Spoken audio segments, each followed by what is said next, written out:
जब जिन्नात ने लड़की को उठा लिया, फिर गौसे पाक ने ऐसा क्या किया, उस जिन्न की गर्दन काट दी गई। चलिए जानते हैं। बगदाद के रहने वाले एक बुजुर्ग अब्बू सईद हजरत गौसे आजम रहमतुल्लाह अलैह की खिदमत में हाजिर हुए और रोते हुए बोले, हुजूर मेरी एक जवान बेटी है, आज वो छत पर गई थी कि अचानक न जाने उसे क्या हुआ, वहाँ से गायब हो गई। मुझे लगता है उसे किसी जिन्न ने अगवा कर लिया है। सरकार गौसे आजम ने उनकी परेशानी सुनी और एक खास तरीका बताया। तुम आज रात शहर के बाहर करख के वीराने में जाओ, वहाँ एक टीले पर बैठकर अपने चारों तरफ एक दायरा खींच लेना और दायरा खींचते वक्त ये कहना, बिस्मिल्लाह अला नियति अब्दुल कादिर। रात में वहाँ जिन्नात के लश्कर गुजरेंगे, उनकी शक्लें डरावनी होंगी, लेकिन तुम डरना मत, वो तुम्हारे दायरे के अंदर नहीं आ सकेंगे। आखिर में जिन्नात का बादशाह आएगा, तुम उससे मेरा सलाम कहना और अपनी बेटी का मामला बताना। वो बुजुर्ग हुक्म के मुताबिक उस वीराने में गए और दायरा खींचकर बैठ गए। जब रात का वक्त हुआ तो डरावनी शक्लों वाले जिन्नातों का गिरोह वहाँ से गुजरने लगा। कोई बिना सर का था तो किसी के कई सर थे, वो भयानक थे, लेकिन दायरे की वजह से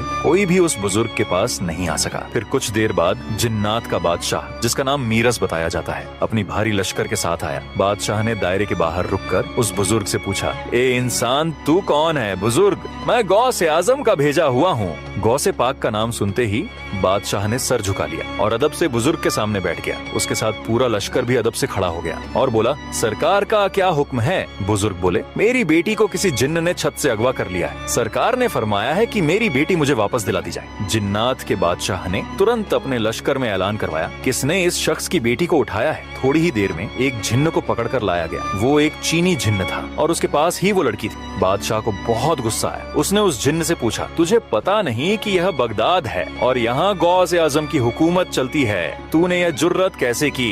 उस जिन्न की गर्दन काट दी गई और लड़की को बाहिफाजत बुजुर्ग के हवाले कर दिया गया। सुभान अल्लाह, गौसे आजम का वो मर्तबा है जहाँ जिन्नात भी थर थर कांपते हैं। दोस्तों, अगर आप भी गौसे आजम के सच्चे दीवाने हैं तो दिल से लिखिए या गौसे आजम और लाइक सब्सक्राइब जरूर करें।